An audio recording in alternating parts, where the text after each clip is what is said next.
bueno, vamos llegando cada vez más.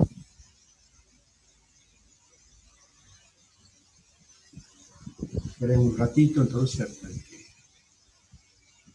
que hacemos más.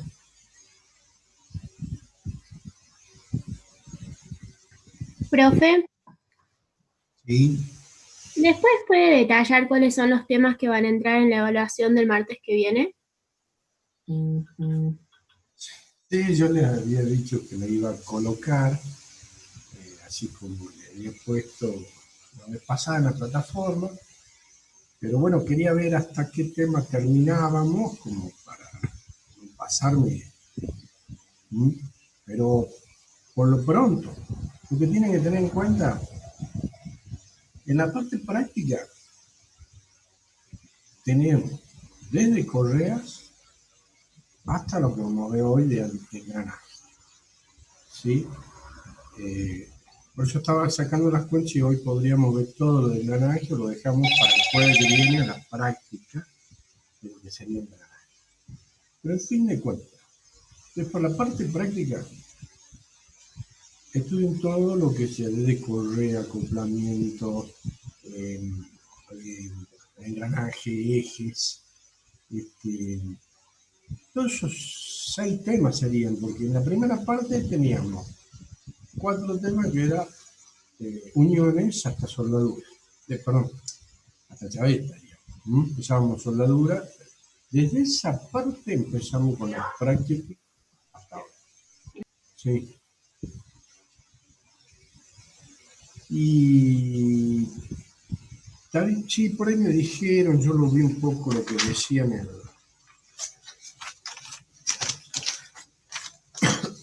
en el cronograma, había una parte B acá que todavía no vemos.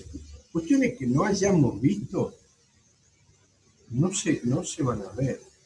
Y otra situación es que por ahí que tienen algún poco de temor a la parte de tecnología mecánica.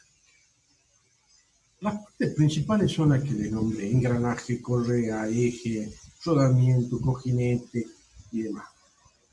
Si existe algo de la parte de tecnología mecánica, es algo muy generalizado, no es específico. ¿Mm? ¿Qué sé yo? Por ejemplo, a veces yo le hago una pregunta que algo es falso, ¿no?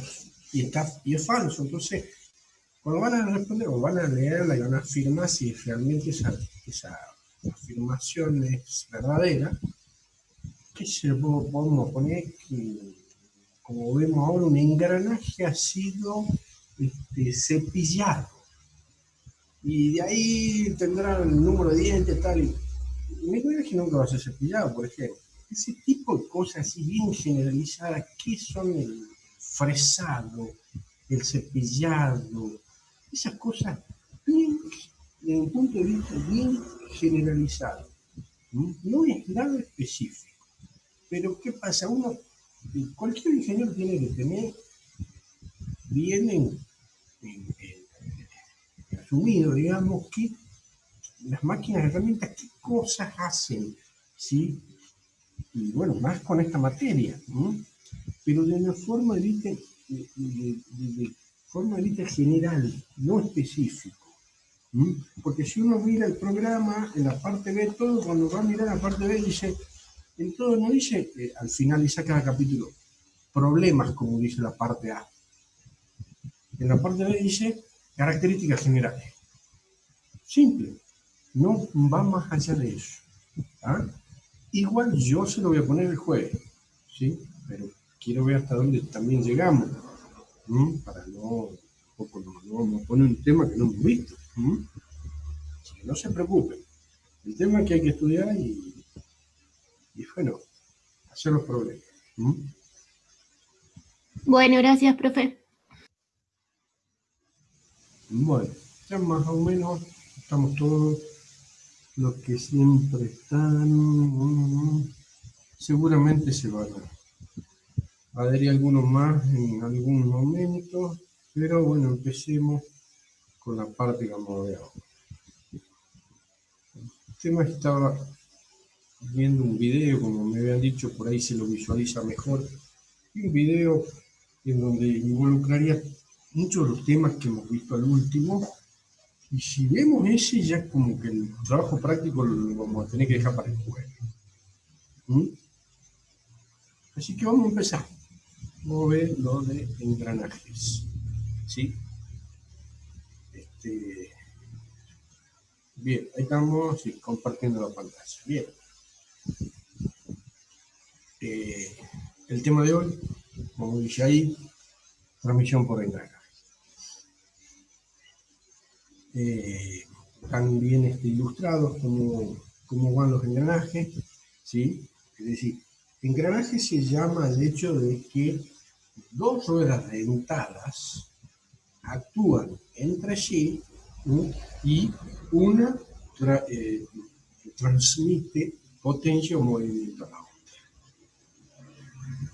Se ilustra ahí claramente que generalmente, como dice el diámetro, el engranaje, el diámetro más pequeño es lo que se llama piñón.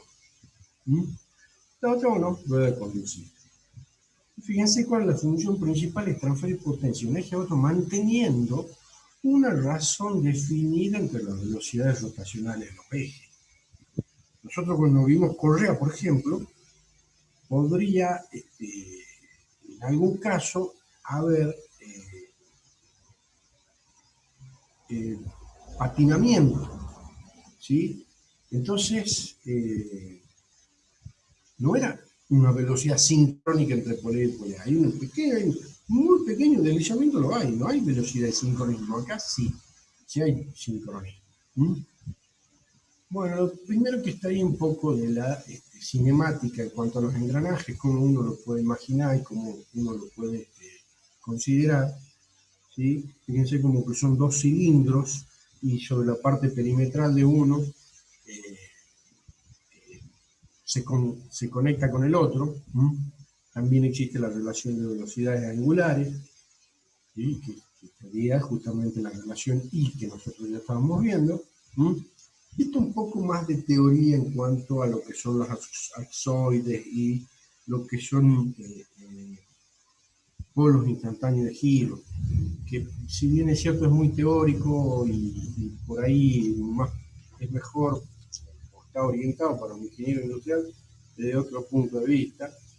Y si bien es cierto, como está en el programa, bueno, puse un poco que son esas axoides, que son los ejes instantáneos de rotaciones, como que uno se imagina que en esta parte de contacto habría un eje de instantáneo de rotación, que como que está, una de las dos de estos cilindros estaría quieto, el otro va rotando respecto al otro. Y de ahí, bueno, pueden salir un poco las configuraciones en cuanto al tipo de engranaje. Como se ve ahí en la figura, y la clasificación dice unos que son cilíndricos, se parte un cuerpo cilíndrico, otros que son cónicos, concurrentes, como está aquí, y otros que son hiperbólicos y se ve como quedan aladeados, digamos, la parte donde estarían los dientes de esa parte. Esta es un poco la clasificación que hay entre los engranajes, los distintos tipos, y los principales son los que están en las figuras que se ven ahí abajo. Como decía, tenemos los cilíndricos, cónicos y los hiperbólicos, como sería este último, del tornillo sin fin corona, en el cual un tornillo sin fin se varía todo el mismo análisis que hemos hecho con un tornillo, es exactamente igual en este caso, en cómo va la fuerza y esa carga y demás.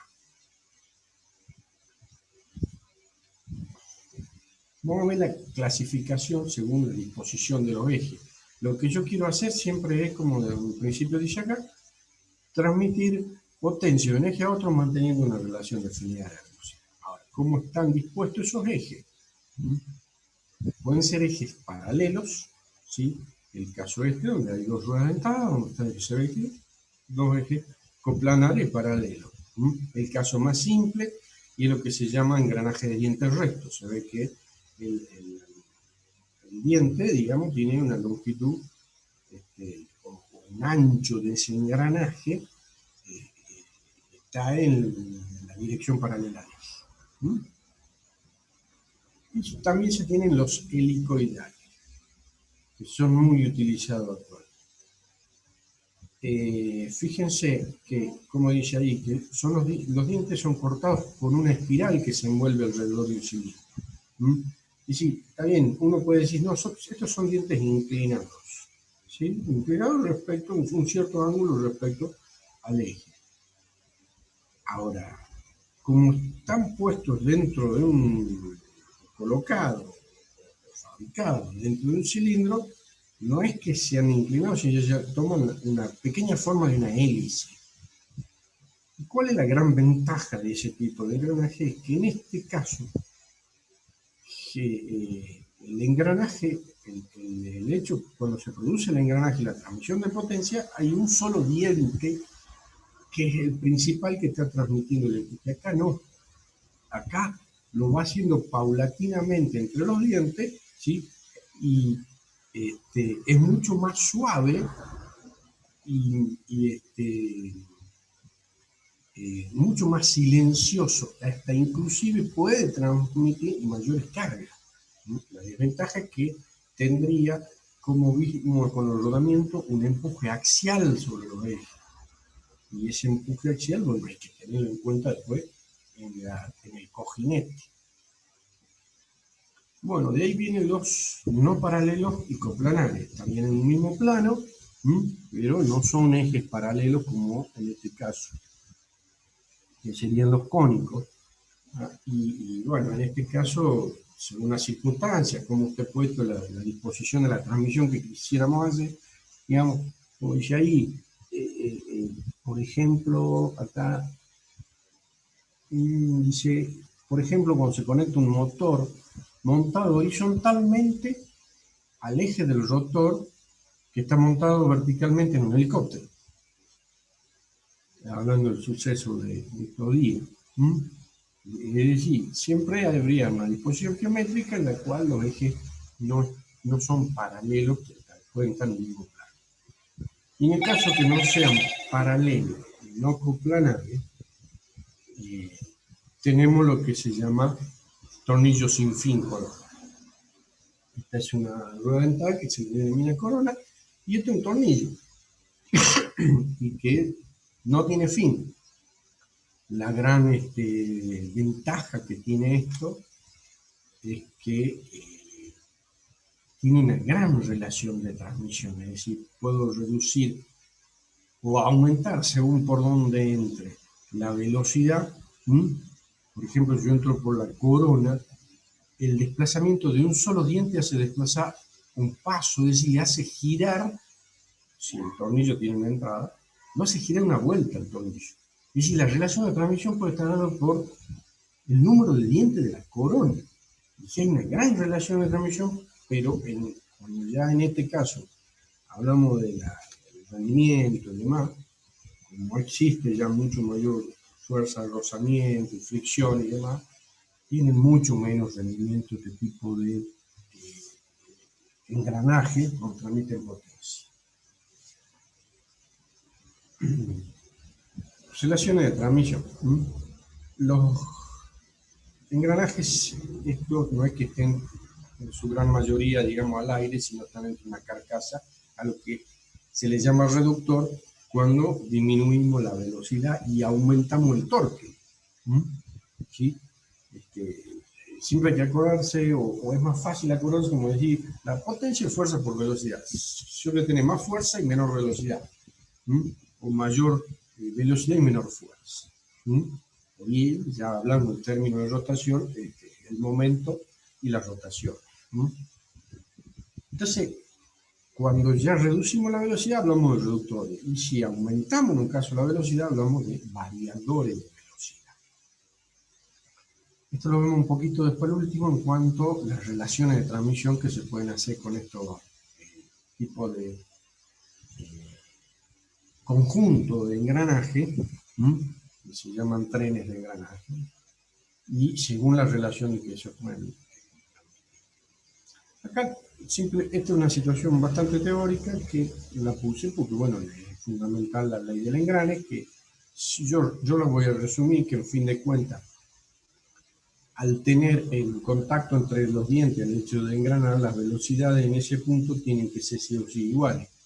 Entonces, de ahí haciendo toda una conclusión y llegando a lo que sería la relación de transmisión, vamos a ver que las velocidades angulares entre sí son inversamente proporcionales a la relación entre los radios de cada una de las ruedas dentadas.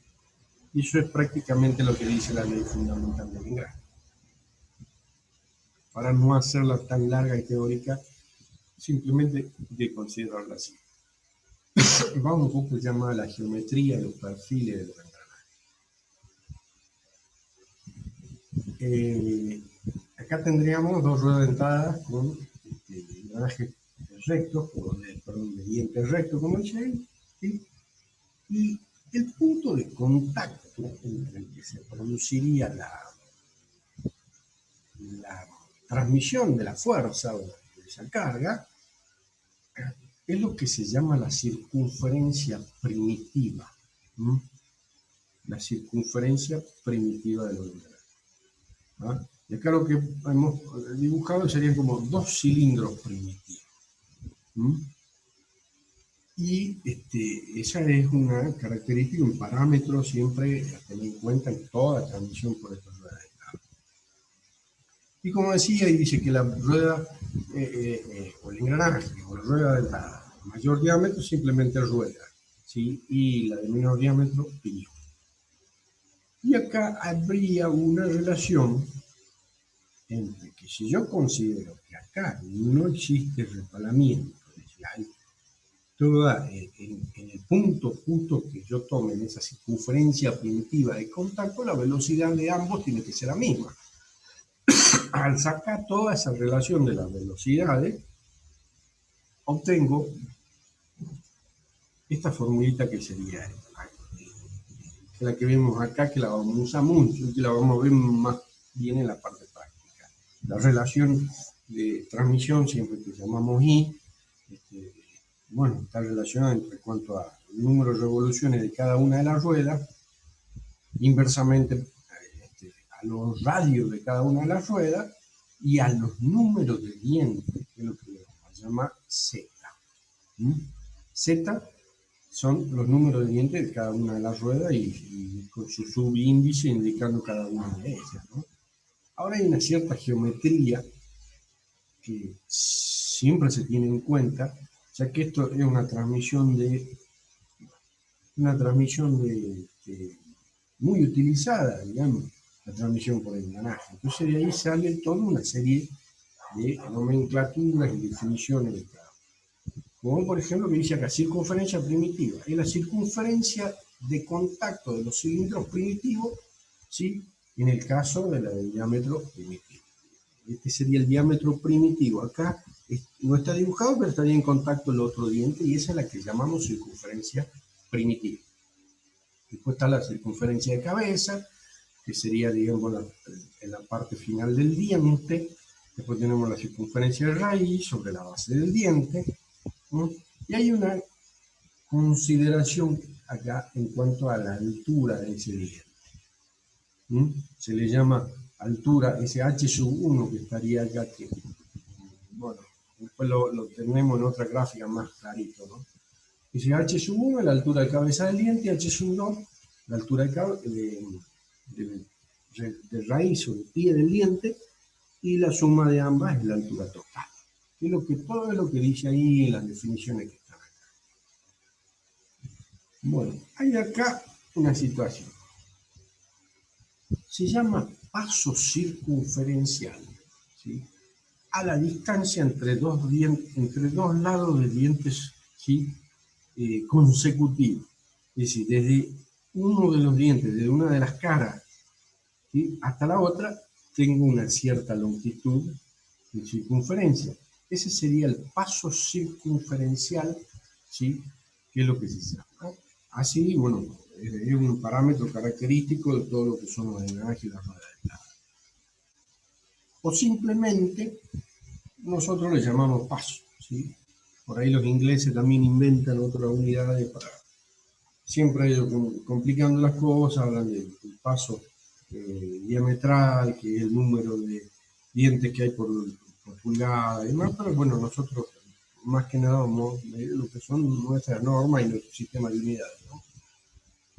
Bueno, ahora sí, yo considero pi por diámetro primitivo sería la longitud de la circunferencia, esa primitiva que tengo. Pi por el diámetro primitivo sería esa circunferencia.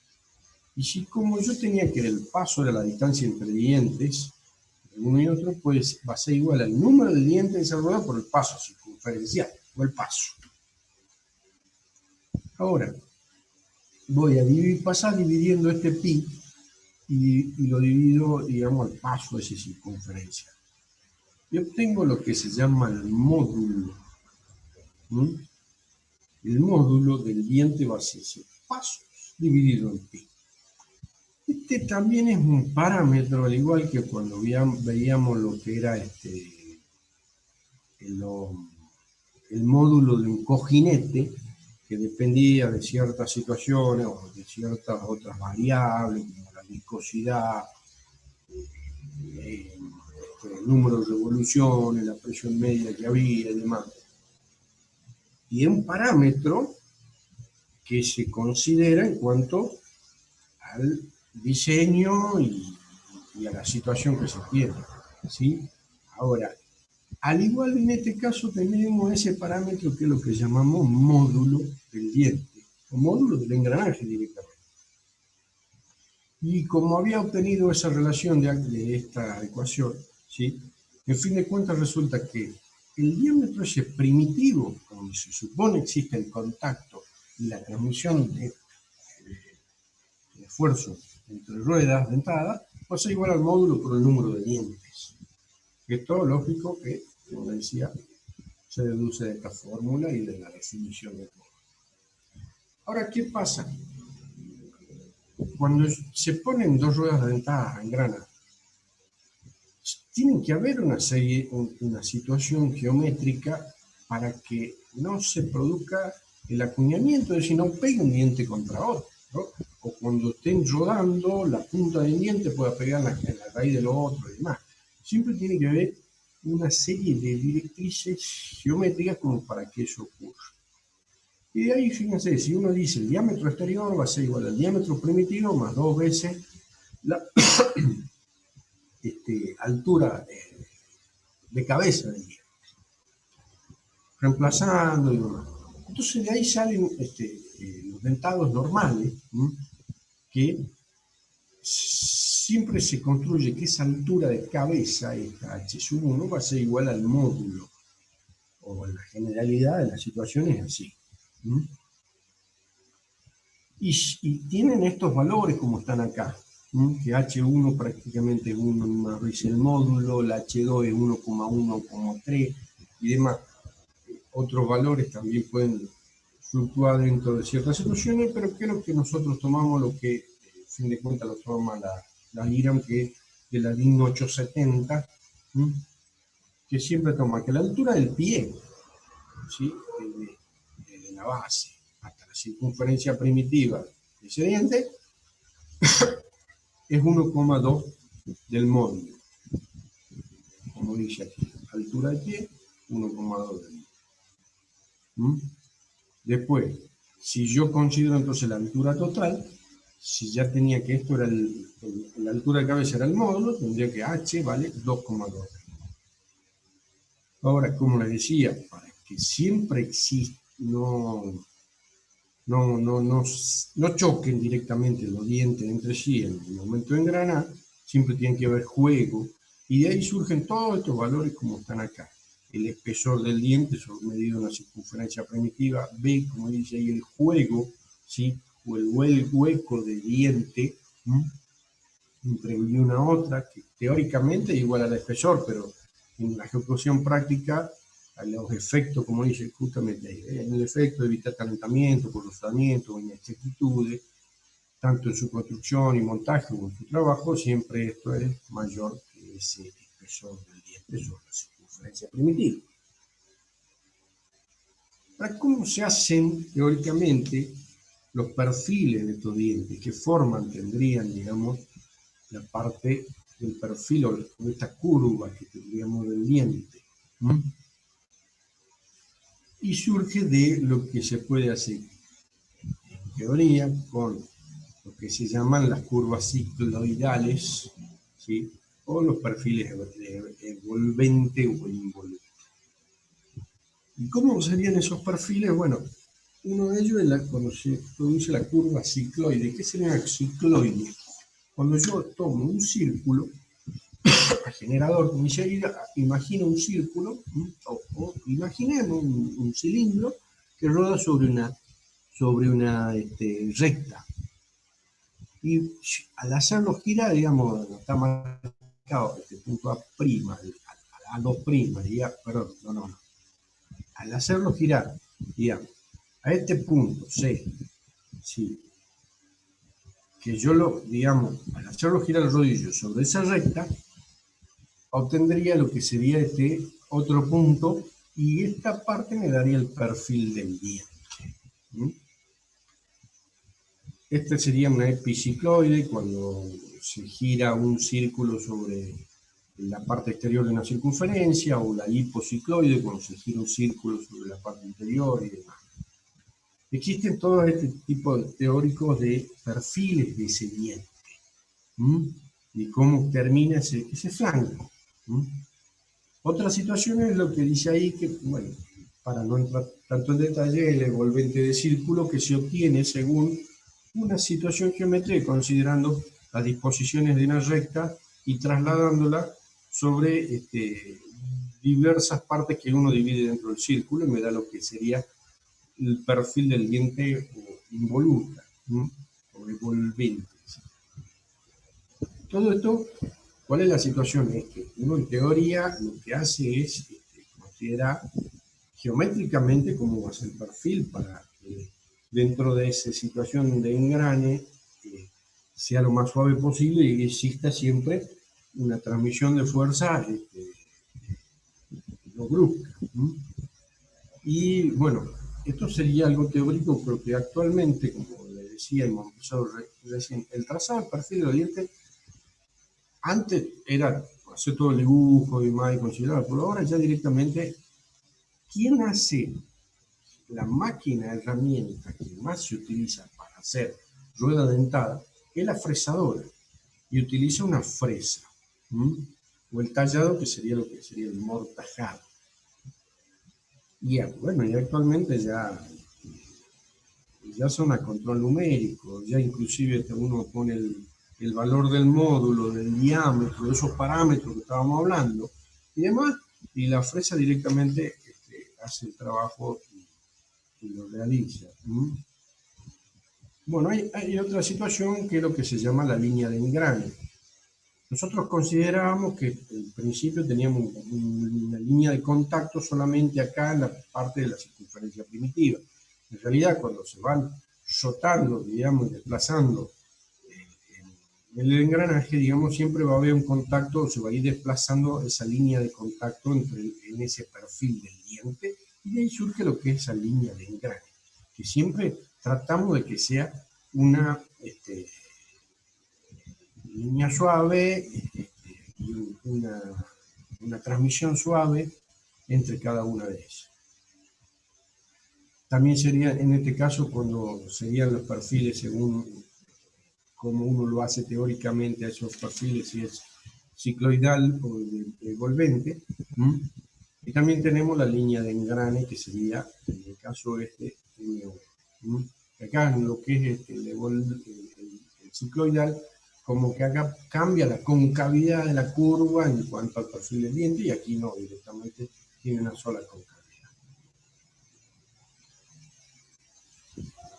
Como le decía recién también, en cuanto se hace estas diseño en sí de los engranajes y demás, se tiene que tener en cuenta que no vaya, acá se produciría en esta parte donde estoy señalando con el cursor, digamos, la transmisión del vuelo.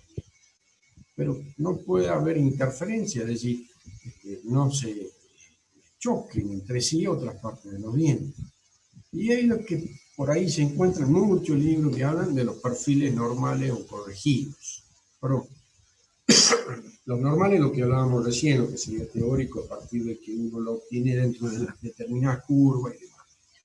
pero en la generalidad de las situaciones uno lo corrige. Y cuando va a ser el tallado, ¿sí? A ver, hagamos una cosa, repasemos un poquito. Esperen un segundo.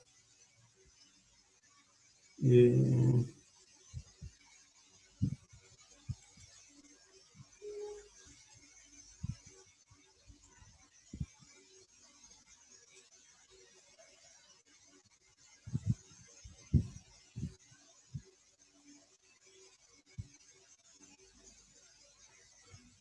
ay,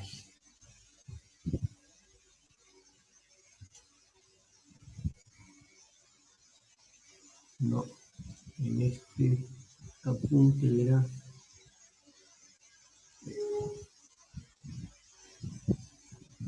Ahí está. ¿Se ve esa parte de la pantalla donde dice el mortajado?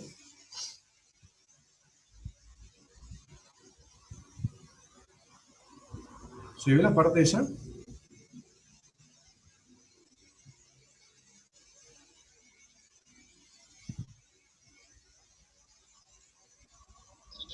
Sí, profe, sí se ve. Ah. No, lo que pasa es que a veces como cambio de archivos me deja sin compartir esa pantalla y por ahí sigo hablando y no estamos compartiendo la pantalla. Es lo que yo les comentaba un poquito cuando comenzamos la clase, y me dijeron hasta dónde, qué tema va.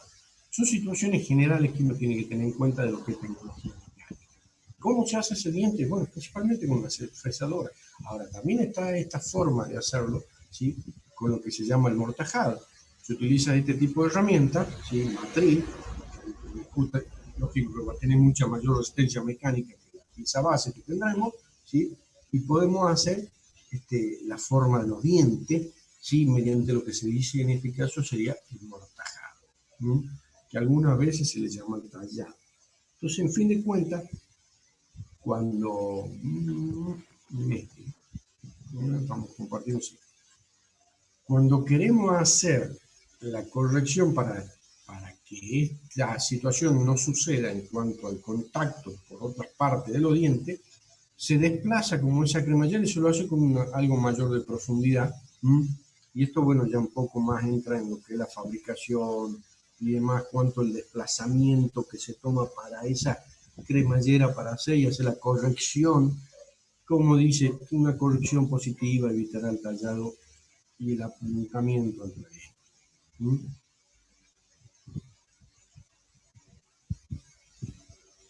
Bueno, hay otra de las situaciones, otro de los parámetros que se tienen en cuenta es la duración del engrane en relación de contacto o grado de recubrimiento. Recuerden que siempre en el hecho de que al estar girando sobre cada uno de los dientes, no es que uno al cálculo de medir, de más lo considera siempre sobre esa circunferencia primitiva que está el contacto, pero el tallado justamente y la forma que tiene la curvatura de cada uno de los dientes hace que, digamos, cuando va girando, si esto estaría girando la rueda de abajo, en el sentido de la aguja del reloj, bueno, va contactándose también con otra parte del diente, o viceversa y al revés. Y ahí teníamos lo que sería la línea total de engrane, o la longitud de esa línea de engrane. Esa longitud de la línea de engrane dividida en el paso circunferencial, que era la distancia sobre la circunferencia primitiva entre los dientes consecutivos, siempre se toma entre estos valores que están aquí, como para que siempre se favorezca el contacto entre los dos dientes que están engranando en ese momento y exista mayor suavidad y la carga se transmita paulatinamente. Recuerden también lo que teníamos, que ya lo habíamos visto, el ángulo de presión. Acá están dibujadas, por ejemplo, la circunferencia de raíz o de base, como dice ahí, circunferencia de base, y después estaría la del primitivo. Entre medio de ellos estarían los dientes. Si uno toma la tangente a la curva del diente, ¿sí? Y luego sobre ella la normal, nos daría el ángulo de presión respecto a la tangente de la circunferencia. Ese era lo que habíamos hablado, ya lo habíamos visto, el ángulo de expresión. Y justamente de ahí surgían componentes de la fuerza de transmisión en el hecho de la transmisión de ese engranaje. También eso están normalizados y siempre como la fabricación o la fresa. ¿Sí? La fresa es la herramienta que utiliza la fresadora y tendría la forma, digamos, de la cavidad donde estaría el diente. Entonces, esa fresa ya están determinada, esa herramienta, como para, según el número de dientes que voy a hacer, toma un cierto ángulo de presión. Eso ya se lo normaliza y se dice, bueno, vamos a trabajar dentro de estos parámetros y estos valores. Como había dicho recién, había otro tipo de ruedas que eran de dientes helicoidales. Y acá un poquito está explicado eso. Que si uno lo ve, digamos, de arriba, vería como que tiene una inclinación recta y un diente inclinado. En realidad no son dientes inclinados, son helicoidales, ¿sí? Porque como dice ahí, dicho diente no puede ser recto, sino que al arrollarse sobre el cilindro primitivo, genera una hélice. Si bien es cierto, uno lo ve de arriba y demás, como, a ver, si estábamos acá...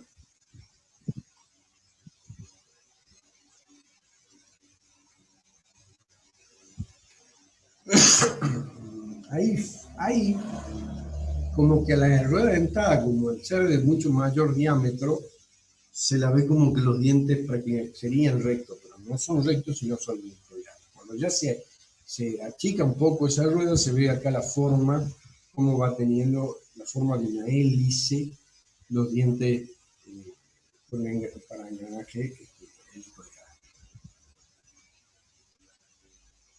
Bueno, es muy utilizado eso para...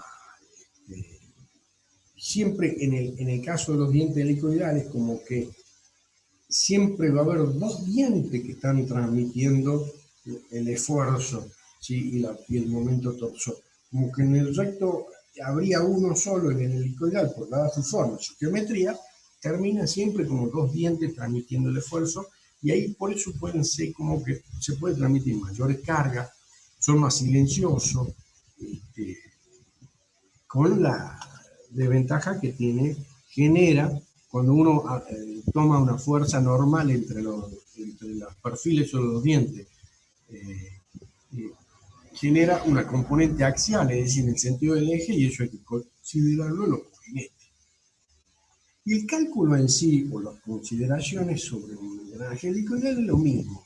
Se habla también recuerden lo que era de tornillo, el ángulo de hélice, que sería ese ángulo de inclinación que tienen los dientes, respecto al eje. También tenemos un paso circunferencial, pero que la relación entre ese paso normal, entre los dos dientes, con el paso circunferencial, como está digamos indicado ahí, tendría la relación que sería por el coseno del ángulo, al considerar, bueno, no están las componentes y demás. También tiene un módulo que se llama módulo normal, que viene de ese paso normal, es decir, que habría entre los dientes según ese ángulo de inclinación o el ángulo de hélice. Pero en fin de cuentas todos terminan siendo los mismos cálculos y no es que influye tanto esta situación en el cálculo ni en el diseño. Acá se grafica a otro de los parámetros importantes, ya lo vemos, es la longitud del diente B, ¿sí? Que sería esta, el ancho del diente, porque eso se tiene que considerar después en la resistencia. Y también una relación importante y significativa en lo que se denomina la longitud relativa del diente, es decir, ese ancho B sobre el paso. Ya lo vamos a considerar un poquito. Ahora, Estas son las situaciones geométricas, las consideraciones de cómo están las ruedas dentadas, cómo son las más importantes y demás. Y ahora, ¿cómo lo calculo a esa rueda dentada? ¿Cómo determino la fuerza que me puede transmitir según el material que yo tenga? Acá hay un pequeño, digamos, recuerdo, siempre tenemos que el momento torsor, esta formulita que usamos siempre, consideremos una fuerza tangencial, que sugeriría dividir el momento torsor sobre el radio, ¿va? Podríamos encontrar qué fuerza tangencial se transmite según una potencia, y si sería un engranaje de diente recto o un engranaje de diente helicoidal, sería por el coseno del ángulo de hélice. Pero ¿qué es lo que se tiene en cuenta en principio cuando se va a calcular la altura de un diente? Es lo que hizo Lewis ya hace bastante tiempo y sigue considerándose, consideró Lewis, digamos, y se lo sigue utilizando en la actualidad. Nosotros decíamos que la fuerza en principio estaba aplicada sobre la circunferencia primitiva, según esta gráfica de la que yo estaría marcando acá. Pero ¿qué dijo Lewis en cuanto a eso? Si bien es cierto, tampoco es que la fuerza siempre está explicada exactamente ahí. El hecho del engrane y demás se va distribuyendo entre las pequeñas partes de contacto que va a haber entre cada uno de los perfiles del diente. Pero dijo Lewis, bueno, no, la consideremos a que esa misma fuerza la aplicamos en la máxima distancia a la base del diente. ¿Y cómo lo vamos a calcular? Vamos a suponer que estaría una viga empotrada, tiene acá un espesor del diente T, y si bien es cierto va a haber otro esfuerzo, y acá yo voy a tener como en esta parte de la raíz del diente voy a tener tracción, en esta voy a tener compresión, y demás no. Como ya la consideramos a la fuerza en la cúspide esta del diente, en la superficie, en la altura del diente, la consideremos como que simplemente una viga empotrada que estaría en voladizo y directamente actúa la flexión. ¿Y quién es la que va a hacer la fuerza de esta fuerza normal sobre el diente? La fuerza tangencial, ¿sí? Que va a hacer la flexión, digamos, o le va a producir ese esfuerzo de flexionar el diente. Entonces el momento flector va a estar dado por esa fuerza y por la altura. Ahora, cuando voy a considerar la ecuación de resistencia, tengo que tener en cuenta que el momento, ¿sí?, flector sobre la tensión, digamos, de trabajo, llamemos, va a ser el momento sobre el módulo resistente. Y sacamos el módulo resistente, considerando que acá hay una base de un rectángulo que tiene un ancho T y un largo B, que es el ancho del diente, es decir, lo que tendríamos acá sería B el ancho del diente, o viéndolo en la otra de las gráficas, por acá, aquí, ¿sí? Esta distancia. Entonces, sacando el módulo resistente de esa sección, de esa superficie, directamente encontramos, ¿qué pasa? Ahora retrucho. Directamente encontramos esta ecuación de resistencia. Entonces eso es lo que se hace siempre por un cálculo práctico básico a partir de lo que supone Lewis en cuanto a la resistencia y la flexión.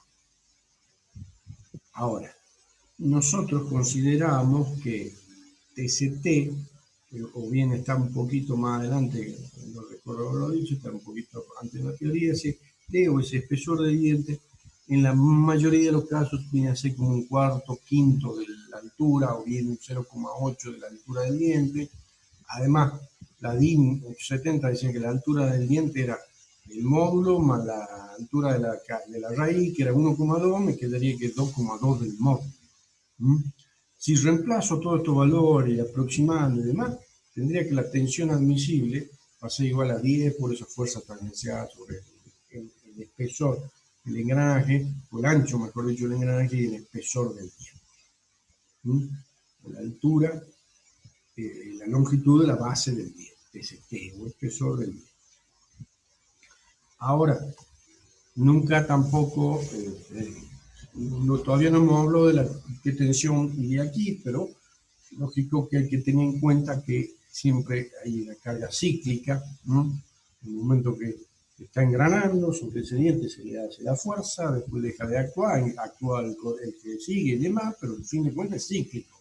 Entonces se tiene que considerar fatiga y hay también diferencias en las secciones, entonces también por eso se pueden producir concentraciones de tensiones en la parte de la raíz del diente y demás, entonces se le pone un coeficiente debido a esa situación, a esta fórmula, quedando que la fuerza tangencial que puede transmitir ese diente sería la tensión admisible, las situaciones geométricas que están ahí consideradas en la fórmula. Hay otra de las situaciones prácticas y que por, bueno, sí, justamente situaciones prácticas se llega a una relación entre el ancho del engranaje y el módulo, que siempre estaría entre un valor de 5, ¿sí?, a 30. Como por una situación práctica y en cuanto a las resistencias que se calculan y demás con los diferentes materiales y las diferentes exigencias que se tienen sobre la rueda dentada. Y de ahí se obtendría, por ejemplo, podemos quizás conocer qué fuerza tangencial deseamos transmitir, las dimensiones, la obtendríamos mediante esta fórmula, es decir, el ancho del diente nos daría un determinado valor para que pueda transmitir, según un material indicado, con esa tensión admisible, un esfuerzo considerable. Esto es lo básico, y lo que vamos a usar nosotros, porque ya los otros cálculos ya responden ya más a ecuaciones con tablas, con las mismas computadoras, las empresas donde hacen reductores de velocidad y demás, ya tienen otros cálculos, pero simplemente nos vamos a introducir un poquito nada más, ¿sí? Después de seguir con esta parte de la parte básica que uno tiene, después empieza a considerar varios factores que hay cuando se produce el hecho del engranaje. De esta misma fórmula llegamos a esto, que se indica acá con el cursor, y luego tendríamos una relación entre ese T y H, o sea, la altura del diente y el espesor de la raíz. Y lo podemos llamar a gamma por P, por el paso, porque ya que estas dos valores son funciones del paso, esto sería, digamos, una función del mismo paso y es lo que se llama factor de forma. Ese factor de forma depende de la geometría y la proporción del diente. Y si lo instalamos, digamos, lo vamos reemplazando a todo esto en la fórmula que habíamos partido, quedaríamos en esta situación. Y también en este caso involucramos otros factores, como por ejemplo la tensión real de trabajo.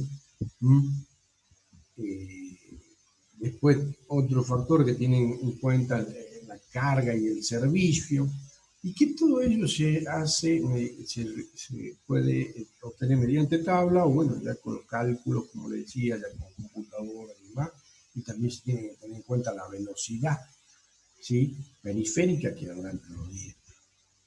A fin de cuentas, si uno reemplaza toda esta fórmula y quiere hacer ya un cálculo más específico, ¿sí?, en base partimos de lo que era la fuerza tangencial encontrada por Lewis, y luego ya, considerando todos estos factores, encontramos este tipo de ecuaciones donde nos daría el módulo, perdón, el paso P del diente. Y en fin de cuentas también el módulo, pues sabemos el módulo va a ser el paso sobre pi.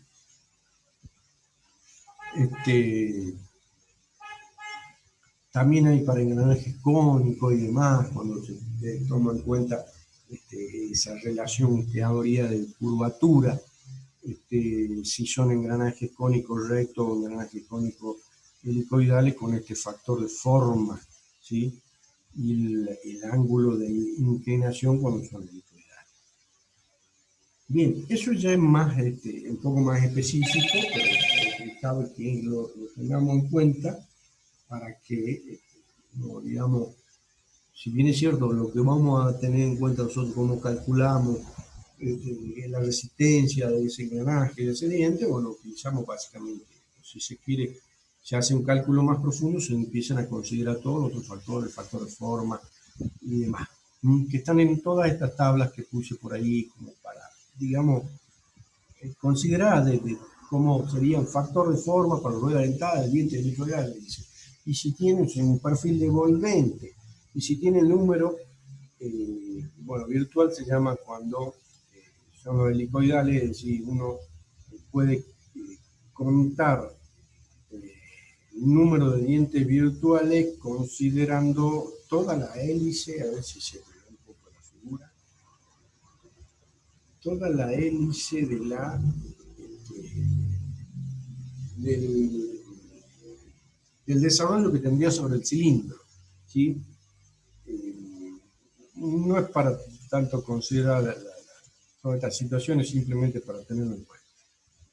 También hay otro factor de forma para ruedas cónicas de dientes rectos y según la relación de transmisión y según el número de dientes de piñón, o sea la rueda cónica esa que tenga menor número de dientes, y demás. Hay todas unas tablas donde se consideran esas situaciones para encontrar ese factor de forma. Ahora, este también es un repaso un poco de lo que vimos en un principio cuando hablamos de los materiales, de los mecanismos, de los elementos de máquina, y bueno, siempre están normalizados, ¿no? Y lo que más utilizamos nosotros es esta norma, la SAE, ¿sí? Donde estaría esa clasificación numérica de la composición del acero y la resistencia que tendría. Y es más que nada para acordarnos, porque bueno, siempre lo estamos trabajando y desde que empezamos con soldadura, hasta ahora seguimos viendo una tablita en la cual teníamos cuál es la tensión de fluencia, cuál es la tensión de fatiga y demás, y de un cierto material. Y es simplemente para recordar cómo era esa norma, que este primer número lo indicaba el grupo de aleación, el segundo 2, que sería el níquel, ¿sí? El 3 al níquel cromo, ¿sí? El otro molibdeno y demás, una aproximación en cuanto a la aleación, en cuanto sería el porcentaje de ese elemento aliante y demás. Como por ahí también se encuentran las tablas y las normas,